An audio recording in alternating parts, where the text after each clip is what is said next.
Hi, I'm Christy Simpson. Today's question is, do you have expectations and requirements for speaking parts and solos, and do you communicate those requirements to the kids and the parents?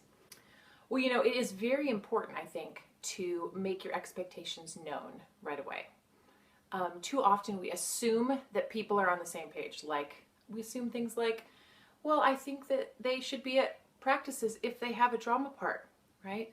Kind of a common sense thing. But it isn't a common sense thing to some people that don't understand what you're doing. If you are going to try out for a special part, if you're going to try out for a speaking part, a solo, understand that there are things that you will need to do. If you are a speaking part, you will need to be at all rehearsals, especially at the dress rehearsals, especially at the drama staging rehearsals.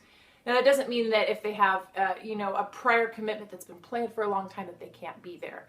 But it's not like it's not going to be okay if they skip half of the rehearsals and then just show up. So I tell my drama kids, okay, so we've had these rehearsals and next week we're going to have 4 dress rehearsals. And if you don't come, I'm probably going to give your part away. So make sure you're there. And be ready to follow through with that. But I haven't really had to. And frankly, if you do have to, it's probably a good idea anyways, because that means they weren't that committed. Too often we stick with it. Oh, but they would be so good at this part. They never ever come to rehearsals, but they'd be great.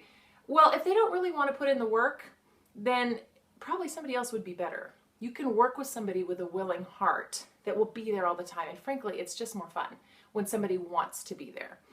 We don't do divas who think they don't have to be there. So tell the parents your child is trying out for a special part. That means they will need to be at this rehearsal, this rehearsal, this rehearsal, and these dress rehearsals, something like that. And for solos, it's a little bit less, but they'll be responsible to coming to the solo rehearsal when we teach them their solos and to work on their solo on their own. So it's less of a commitment.